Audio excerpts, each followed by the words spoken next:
¿Cómo están amigas y amigas que leen por gusto? Me acompaña Roxana Crisólogo Correa, poeta, a quien me da mucho gusto conocer presencialmente porque en la pandemia estábamos recordando por Sí, Cauneus en 2021 conversamos. Bueno, ella en Finlandia, yo en Lima, y sí. está aquí, estamos en la Casa de la Literatura. Bienvenida Roxana Ah, y gusto de verte. yo muy feliz, buenas tardes. Es un hermoso día de verano, de un verano medio torrencial en Lima y un placer estar aquí, yo feliz, aquí en la Casa de la Literatura de Pues Lima, Perú. nos convoca la publicación de un nuevo poemario, Roxana. ¿Dónde dejar tanto ruido? Ya desde el diseño, pues ahí hay una propuesta, ¿no? El cómo cada palabra del título, el dejar, dónde, el ruido y tanto aparece ahí, ¿no? Esta edición de álbum del universo bacterial. Sí. Claro, si uno piensa, ¿no? En el quién hace tanta bulla de Vallejo, tanto ruido, ¿no? Ujú. ¿Dónde dejar tanto ruido? ¿Qué aparece ahí el ruido en el libro? ¿Es la ciudad? ¿Es la naturaleza amenazada? No sé cómo lo pensaste. Mira, a mí siempre se me catalogó de poeta urbana, de hablar de la Es ciudad. cierto. En sí, yo crecí en un cono, en un desierto que no es necesariamente una ciudad en términos, digamos, urbanísticos. Más bien es una anticiudad, ¿no es cierto?, construida en la precariedad de un desierto. Entonces, cuando hablamos de poeta urbana, ¿de qué ciudad estamos hablando, no? Diferentes tipos de ciudades. En el caso de este, un poco para ubicarme en esa categoría de poeta urbana, cuando escribo este libro, yo digo, ya se acabó lo de poeta urbana y vamos a sentir y trabajar lo que está en el subsuelo de esa arena o de esa tierra o de ese cemento, ¿no? Que es naturaleza viva y burbujeante, ¿no? Que está ahí Amenazada también. amenazada también, pero muy viva y también que de alguna manera está siendo devastada constantemente, ¿no? Por proyectos mineros, por el mismo ser humano, construcciones, pero a la vez también te devuelve la vida, ¿no? Porque esos seres minúsculos que tú no los ves, que tú no le das importancia, son los que te van a devolver la vida, nos van a devolver la vida al planeta, a todos nosotros. Entonces, por ahí viene todo eso del ruido y del subsuelo, ¿no? La Cuando naturaleza. conversamos sobre Cauneus, me contaste en ese momento que el origen era una suerte de bitácora de viaje, ¿no? Sí, Claro, que ese era fue el un, punto de sí, partida sí, y bueno, sí, ahí había una relación del migrante, del desarraigo. sí, Aparecía también la poesía o la reflexión sobre la sí, palabra, que sobre la también está donde palabra, dejar tanto ruido. sí. Pero en este caso, ¿cómo fue el punto de partida de este libro, Roxana? El punto de partida fue un hecho muy concreto. Un parlamentario finlandés, bueno, yo vivo en Helsinki, en Finlandia, hace algunos años dijo que los migrantes son especies invasivas, ¿no? Son como especies invasivas, o sea, como plantas que luego llegan volando de algún lugar y luego se asientan en un territorio y comienzan a comerse las raíces, traen enfermedades y aniquilan la vegetación, ¿no? de ese territorio, ¿no? Entonces, a partir de eso yo empecé a escribir sobre esos seres, porque ahí también hay personajes, Sí. pero ya tratados de otra manera, ¿no? Entonces, pero finalmente pues yo no escribí como un texto alrededor exactamente de eso, sino eso fue como una motivación de empezar a pensar en esos seres minúsculos, ¿no? Que, que trae la naturaleza, pero que también somos nosotros, ¿no? Entonces ahí viene, y viene el ruido también de la naturaleza, que es ruidosísima, aunque uno piensa que es silenciosa, y la naturaleza es el silencio, pero no, hay mucho ruido ahí. Y el libro transcurre en el norte y el sur, ¿no? El Sí, norte, bueno, yo tengo esas dos, sí, esos sí, espacios. esos dos espacios que siempre van a estar presentes en mí, porque para mí el Perú siempre está muy presente, pero también el otro lado donde, bueno, yo vivo también. Entonces, y para mí también siempre es muy importante no pensar el Perú solamente desde el Perú, sino verlo desde fuera también. No creo que también es una manera de conocerlo más y entender los procesos ya no solamente a nivel regional, sino a nivel así ya más transnacional, ¿no? Y encontrar respuestas, ¿no? Porque hay muchas coincidencias, ¿no? Neofascismo, devastación, todos esos temas no solamente están pasando en el Perú, sino está pasando en el mundo, ¿no? un Sí. fragmento de un poema que empieza como la naturaleza es así, ¿no? Pero voy a leer una parte que Sí. dice: le digo que quiero tomarme fotografías junto a esas grandes hojas que flotan en el río como elefantes, que imagino soy un pez raya que electriza, que espanta bañistas, o un gran lenguado que se deja montar. Quisiera decir que esto se parece a Tumbes, pero mejor no. Nadie conoce Tumbes. Les podría sonar a golpe a tumbos, a tumbar. Estos son los insumos de la poesía. Esos Estos son los insumos de la poesía. Yo pensé, Definitivamente. yo particularmente quería decir, Ujú. ¿cuáles son los insumos de la poesía para ti? Si acaso es de la memoria. Claro, recuerdo. claro, para mí esto viene por responderme que la poesía tiene parte de experiencia, pero también experiencia de vida, pero también experiencia de lenguaje, ¿no? Yo siempre me pregunto muchísimo acerca del lenguaje porque siempre estoy en una tensión de cambiar de idioma y para mí a veces resultaba una obsesión quedarme en el castellano por miedo de perder, ¿no?, la habilidad, olvidar cómo construir las palabras. Y luego en esa obsesión me daba cuenta que me faltaban palabras para decir cosas que quería decir, que el mundo era tan intenso, habían tantas cosas que se me sobrepasaba todo eso, ¿no es cierto? Entonces, cuando comienzo a pensar en los insumos, ya, no solamente son las experiencias, las memorias, sino también son las palabras, ¿no? Y me doy cuenta también que hay palabras que no nombran como debieran ser, ¿no? Entonces empiezo a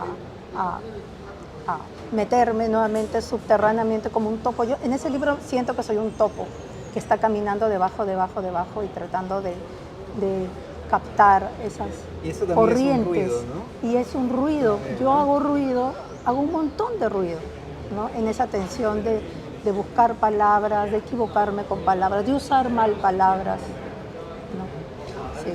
El libro empieza, ¿no? ¿Qué habrá sido de ti, Sonia Suzuki? Hoy que la descomposición es la química que cobra sentido, que los árboles están llenos de ese limón sin jugo, que pequeños pájaros picotean en las horas del día y son las moras las que tiñen en las aceras de ese algo muy parecido a la sangre, que no es la de los periódicos, ni la que está en boca de todos. La verdadera sangre que en los periódicos se limpia la boca, la evocamos en las flores que arranco y me acomodo detrás de la oreja. Por eso el cielo es así, de un gris que no me explico. Y las nubes no se ponen de acuerdo para hacerlo estallar. Nos llevamos todas las flores para deshojarlas y succionar su sabor, preguntándonos si éramos o no las hijas amadas. No éramos las hijas amadas en el 80. Sí, ahí, como hablábamos hace un rato, ¿no? Hay la memoria o esta revisión, acabas de hablar de los 80, el Perú Chimpo, la Victoria, el viejo centro histórico de Lima. Pero, ¿sabes? Destaco de dónde dejar tanto ruido, el tono. Y yo me decía, ¿no? A Roxana le tengo que preguntar cómo se sostiene, o cómo hay una mayor conciencia de una voz, como que se sostiene en todos los poemas ese tono, ¿no? Por más que el escenario sea distinto, porque en el centro de Lima, como hay tanto ruido, ruido también véase como lugares. En el norte también, en cierta forma, pero el tono está ahí, ¿no? Esta burbuja cuelga del norte, del más alto cielo, como una bombilla indestructible, como un planeta en una Navidad interminable. Hay un tono ahí, Roxana, que se sostiene en todo el libro. No sé Sí. cómo se trabaja eso o cómo tomas conciencia de ese tono, de esa manera de decir. Bueno, pues eso mucho tiene que ver con, bueno, la mayoría de estos poemas los escribí en Finlandia, la verdad es esa, la escribí ahí, y en Perú solamente he estado, digamos, editando o pensando en el Perú es el país evocado, y escuchando música, ¿no? Y en mucho silencio, porque ahí hay muchísimo silencio. Entonces, cuando hay muchísimo silencio, un silencio sepulcral, es mucho más fácil poder aplicarle el mismo tono a todos los poemas y leerlos en voz alta, ¿no? Los voy escribiendo, los voy leyendo en voz alta y yo me lo imagino todo en lectura en voz alta, ¿no? Una lectura así sostenida en voz alta, y lo que no tiene ese mismo ritmo, le doy el ritmo, ¿no? Porque nuevamente le agarro. Así, pero sí soy muy consciente del ritmo, me gusta. Y que a pesar de que, bueno, ese poema de Sonia Suzuki habla de cuando yo estaba en la academia de preparación y nos íbamos preparando para la llegada de Fujimori, el progreso y cómo se dividen los caminos de dos amigas que parecían que eran muy amigas, pero Una se volvió fujimorista y otra pues la terminaron terruqueando, así, ¿no? Y que fue la historia de muchos de nosotras, de nosotros, ¿no? ¿Qué será de esa Sonia Suzuki, como dicen? Sí, sí, es un personaje ahí, que está por ahí. ¿Podrías leernos? Yo lo he leído, y claro, a mi manera, pero si pudieras leernos algún poema o algún fragmento que te provoque o que consideres, no sé, representativo. No sé si a ti te guste algo en especial, no sé, Pues a yo he ver. leído los dos primeros que quería resaltar, tanto por la pregunta de los insumos de la poesía como por el tono, ¿no? Pero, a ver. Quizás podría ser lo 21, una ciudad se forma. Muy bien.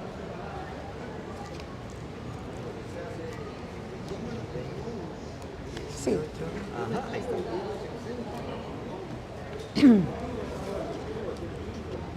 Una ciudad se forma de los restos de viejas ciudades. Una ciudad es el saldo de una ciudad más grande que se comió a otra ciudad. Los científicos y los politólogos juntan los pedacitos para darle a la historia un sentido épico. Y lo que flota en la burbuja, lo que quedó en lagunas de aceite, el río atigrado de codos y pies, es el mapa que define raciones de agua, tiempo de vida. La tintura del petróleo provoca lesiones cromáticas. Puedo ver con claridad la sangre de los animales que aprendí a degollar en mi niñez y mi hermana echaba al jardín para que todo vuelva a crecer y así la cadena de la vida nunca se rompa. Una ciudad, si te fijas, el vecindario es como un pastel mal cortado. Los hijos de la vecina, con la música a todo volumen. Los hijos de los africanos no son africanos, no insistas, son solo hijos. Cada uno cuestiona desde su burbuja, la mía, monolingüe, hétero, dos cabezas piensan mejor que una. No cabes más. Encontrarás las malas artes, las raíces, la pureza, la escisión, las guerras, también la poesía. Muchas gracias, Roxana. La poesía aparece. La poesía, lenguaje, claro, ¿no? tú escarbas la historia, digamos, de las Europas, del norte de Europa, son diferentes regiones, no podemos decir Europa, es medio utópico decir que Europa es un todo, pero tú excavas esa historia y encuentras cosas tremendas, pero también está la poesía. Y aparece la poesía dentro de tus poemas, ¿no? Yo estoy en los 50, respondo desde el futuro. ¿Alguien leerá esto que no es un poema sino una fórmula?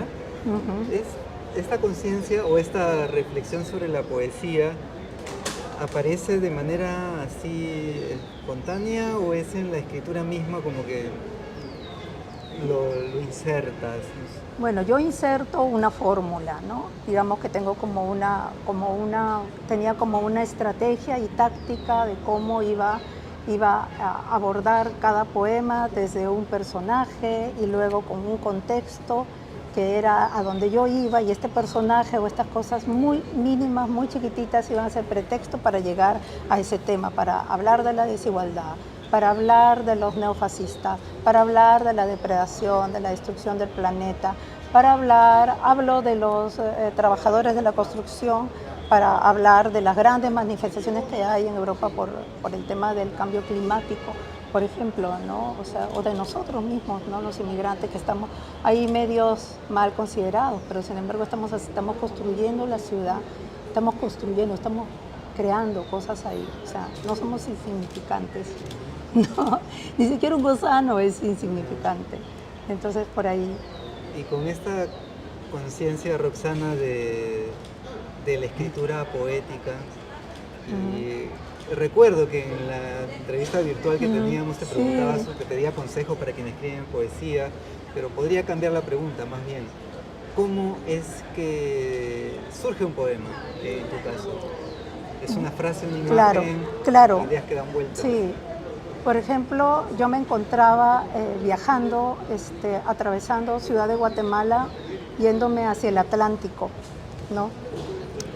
Un día que era el aniversario de la muerte de la cantante esta de Tex-Mex, Selena, ¿no? Sí. Pero también coincide con una huelga, ¿no? de la banana chiquita de los campesinos, pero también coincide con la firma de los acuerdos de paz en Guatemala. Eso fue el año 97, más o menos, si no me equivoco. Y entonces, hilo todas esas circunstancias, ¿no?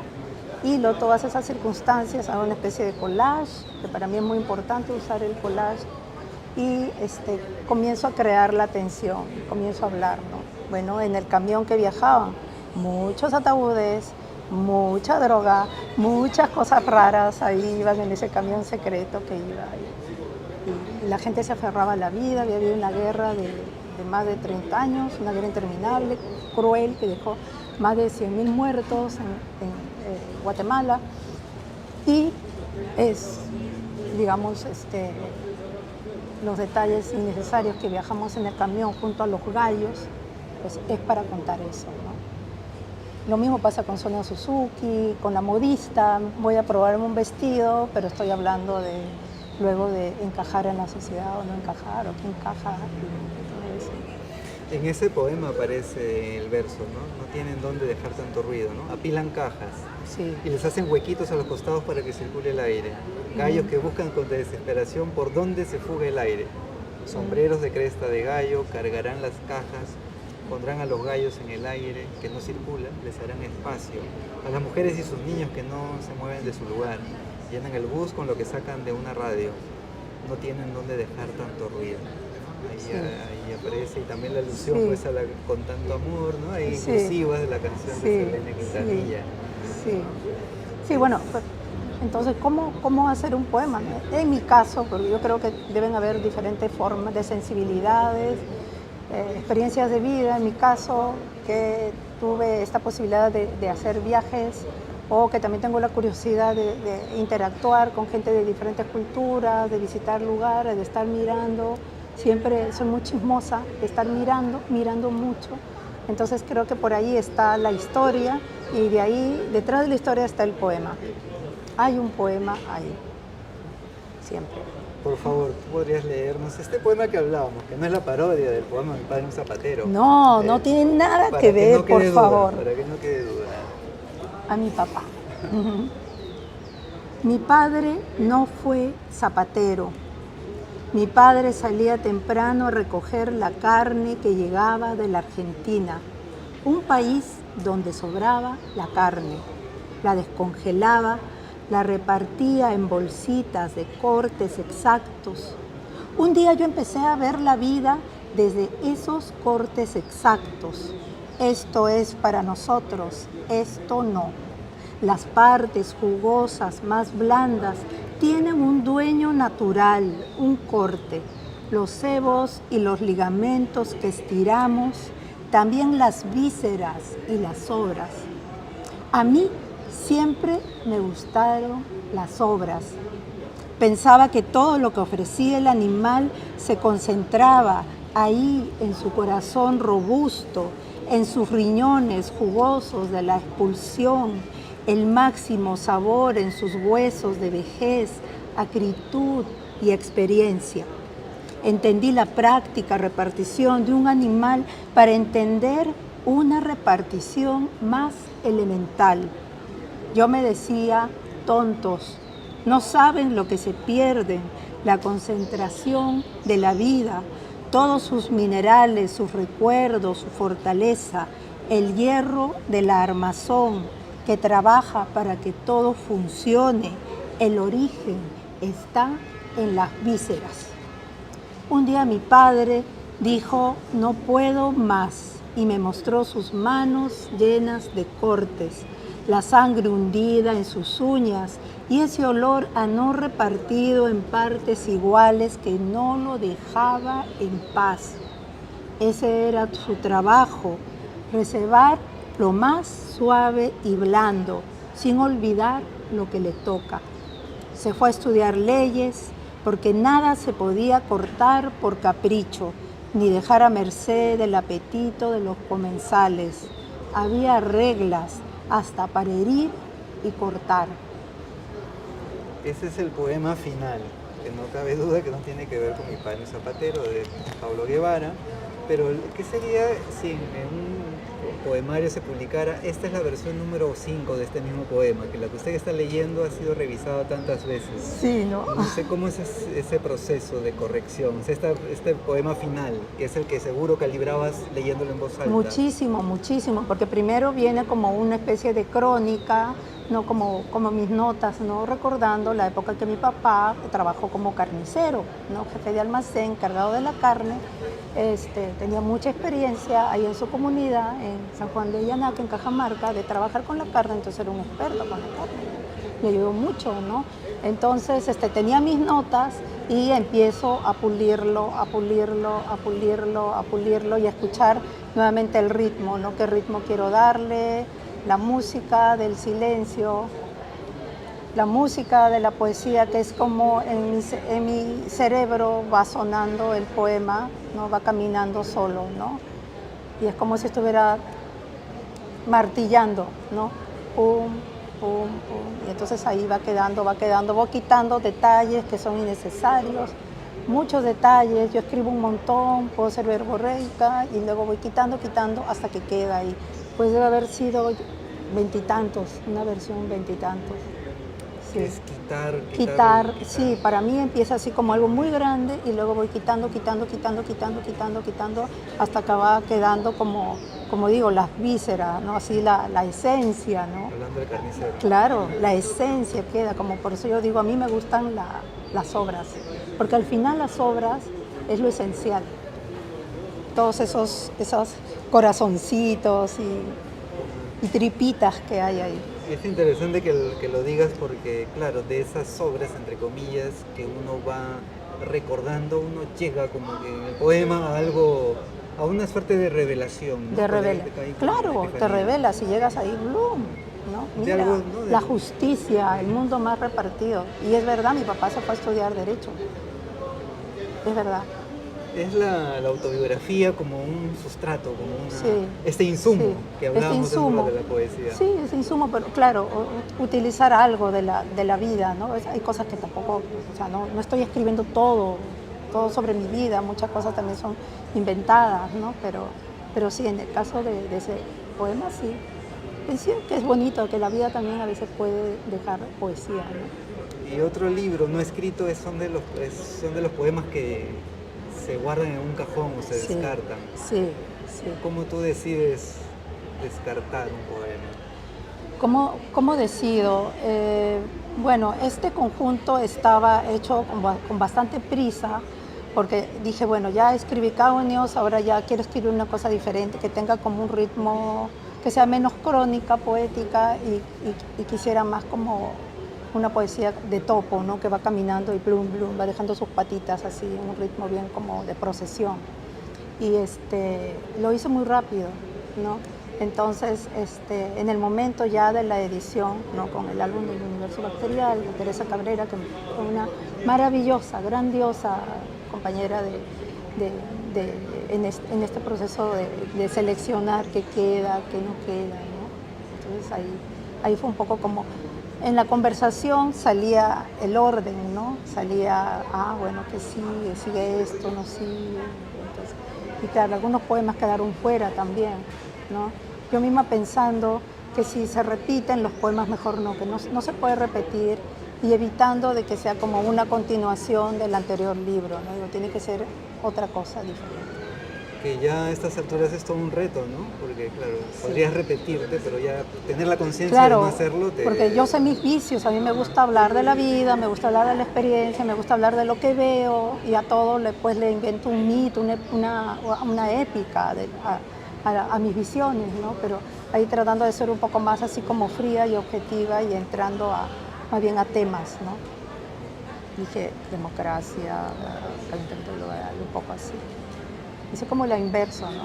Sí, llegar hacia ahí, pero desde las personas. Tener más conciencia de la estructura de un libro. Sí, mucha más conciencia. Sí. y eso también me permitió ya estar como en forma para continuar, ¿no? Para lo que sigue. Sí, sí, lo disfruté mucho haciendo este libro. Se piensa o se dice mucho que es importante para quien escribe, narrador o poeta, encontrar una voz, ¿no? Una manera de decir. Claro, era mi voz, yo siento que es mi voz, ¿no? Mi manera de ver el mundo, ¿no? Equivocada, pesimista, demasiado optimista, lo que sea, ¿no? Burlona también, me burlo mucho, pero es mi voz. Roxana, pues un gusto que estés acá, aprovechando tu paso por Lima antes que regreses al frío. Sí. Pues yo quisiera cerrar esta charla pidiéndote que nos hables de 5 lecturas, 5 libros favoritos o que quieras recomendar. Sí, mira, yo los anoté porque a veces así con tantas palabras uno se olvida, pero yo estuve leyendo justo para hacer un poco antes de hacer, estuve leyendo muchos libros sobre el lenguaje de pájaro, el lenguaje de las larvas, lenguaje de cosas como insignificantes que se mueven en el subsuelo. Y luego llegué a un poemario de Inger Christensen que se llama Alfabeto, que es precioso, justamente habla de la creación y de la destrucción y el tema de las distopías. Comencé a buscar, está online, Alfabeto, Inger Christensen, danesa, es fabuloso. Entonces, y le agarré gusto por el tono, ¿no? Es un poema que empieza y termina así, parece que no respira. Y luego unos poemarios de Beatriz Viñoli, una autora argentina que tiene un libro precioso que también habla sobre un imaginario distópico. El libro se llama Museo del Viento, de Beatriz Viñoli, argentina. Está en la editorial Nebel y Plateada y creo que debe estar en La Inestable, ese libro. Y otro libro que también va en la onda de la utopía y la distopía, Dame Spray, de Legna Rodríguez Iglesias, una autora cubana fantástica que vive en Miami y es fuera de serie, no fuera de serie, ¿no? Habla del mundo de Cuba, el mundo que se derrumbó en Cuba, pero del otro mundo, el mundo que no conocemos, porque conocemos una sola versión de Cuba. Pero hay que leer a las jóvenes poetas porque están contando lo que está pasando y lo que va a pasar. Y bueno, luego otro libro también con distopías y todo eso, y con cosas, con monstruos, con seres creados de este mundo así tecnológico, en camino a la destrucción o del florecimiento. Es un conjunto de cuentos que se llama Paganas Patagonias, del autor magallánico chileno Óscar Barrientos Bradasi. Fantástico el libro, muchos monstruos, ahí había muchos topos, por ejemplo, por eso de ahí agarré esa idea del topo, ¿no? El topo que está caminando debajo del hielo, debajo de las piedras, está mirando todo, está mirando, esa actitud, sí, me encantó. Es un libro fantástico, ¿no? Creo que sí, ahí están los 5 libros. Conté 4, o el de... Ah, ya, y claro, y falta un libro más que, bueno, ese libro siempre lo recomiendo, de Mónica Ojeda, ¿no? Las voladoras. Yo soy muy fan del gótico andino, ¿no? Todos los libros de Mónica Ojeda, por favor, lean todo. Soy muy fanática de él. Además, gótico andino no tiene piedad. Muchísimas gracias, Roxana, por este paso en Lee por Gusto aquí en la Casa de la Literatura, y felicitaciones por Dónde Dejar Tanto Ruido, álbum del Universo Bacterial, se presentó en diciembre y bueno, está en Inestable, en El Virrey, en muchas librerías. Sí, por ahí está dando vueltas. Gracias a ti, qué gusto. Nos vemos pronto y gracias también a ustedes por seguir esta charla.